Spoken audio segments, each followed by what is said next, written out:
छोटे कस्बे में एक पुरानी हवेली थी, रतनपुर हवेली। लोग कहते थे कि वहां आधी रात को चीखें सुनाई देती हैं और खिड़कियों में किसी औरत की परछाई दिखाई देती है। कई बार लोग वहां गए, लेकिन या तो पागल लौटे या फिर कभी लौटे ही नहीं। गांव वालों ने हवेली को श्रापित मानकर वहां जाना बंद कर दिया। लेकिन एक दिन शहर से एक पत्रकार अरविंद वहां पहुंचा। उसे ऐसी रहस्यमयी जगहों पर लेख लिखने का शौक था। अरविंद जैसे ही हवेली के अंदर दाखिल हुआ, उसे भीतर अजीब सी ठंडक महसूस हुई। हवेली बाहर से टूटी फूटी थी, लेकिन अंदर के कमरे अभी भी सजे हुए थे, जैसे कोई रोज उनका इस्तेमाल करता हो। दीवारों पर पुराने चित्र लटके थे, जिनकी आंखें मानो उसे घूर रही थी। एक कमरे में उसे एक डायरी मिली। उसमें लिखा था, मेरा नाम रागिनी है, मेरी शादी रतनपुर हवेली में हुई थी, पर यह हवेली मेरे लिए कब्रगाह बन गई। यहाँ हर दीवार के पीछे खून की कहानी छिपी है। अरविंद के रोंगटे खड़े हो गए। डायरी पढ़ते पढ़ते उसे लगा जैसे किसी ने उसके कंधे पर हाथ रखा हो। वह झटके से पलटा, पर वहां कोई नहीं था। तभी ऊपर की मंजिल से किसी के रोने की आवाज आई। वह डरते डरते ऊपर गया। कमरा बंद था, मगर भीतर से हल्की सी फुसफुसाहट आ रही थी, बचाओ, मुझे बचाओ। अरविंद ने दरवाजा खोला तो कमरा बिल्कुल खाली था। बस जमीन पर खून के धब्बे थे, जो धीरे धीरे गायब हो गए। डर के बावजूद अरविंद ने डायरी पढ़ना जारी रखा। उसमें लिखा था, मेरे पति एक तांत्रिक थे, वे अमरत्व चाहते थे। उन्होंने मेरी बलि देने की योजना बनाई। एक रात उन्होंने मुझे कैद कर लिया और आग के घेरे में डाल दिया। मेरी चीखों से हवेली गूंज उठी और मैं हमेशा के लिए यहीं बंध गई। अरविंद की सांसें तेज हो गईं। तभी अचानक खिड़की जोर से बंद हुई और कमरे में अंधेरा छा गया। उसने टॉर्च जलाई तो सामने रागिनी का भूत खड़ा था।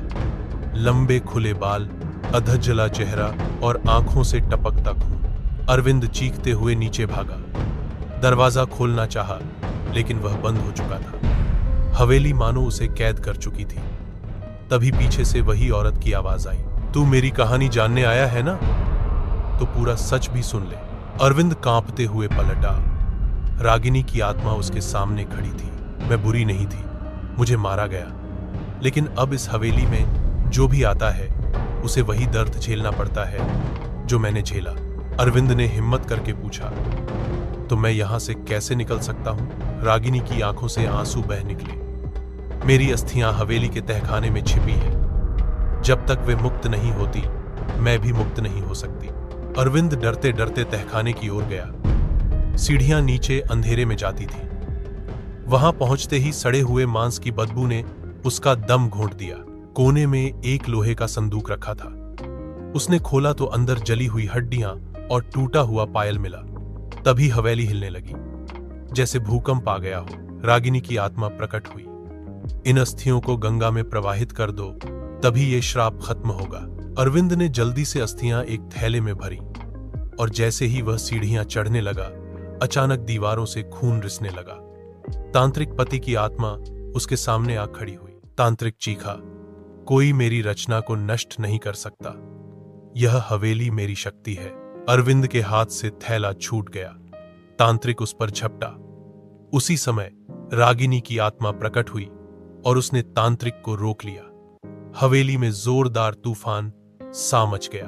रागिनी चीखी, भागो और मेरी अस्थियां गंगा में प्रवाहित कर दो। अरविंद जान बचाकर हवेली से भागा। पीछे मुड़कर देखा तो हवेली आग के समंदर में बदल चुकी थी। अरविंद ने अगली सुबह अस्थियां गंगा में प्रवाहित की। उसी समय आसमान साफ हुआ और हवेली का श्राप खत्म हो गया। लेकिन उस रात के बाद से अरविंद अक्सर नींद में चौंक कर उठ जाता था, क्योंकि उसे अब भी रागिनी की वही आवाज सुनाई देती थी। धन्यवाद, तुमने मुझे मुक्ति दी।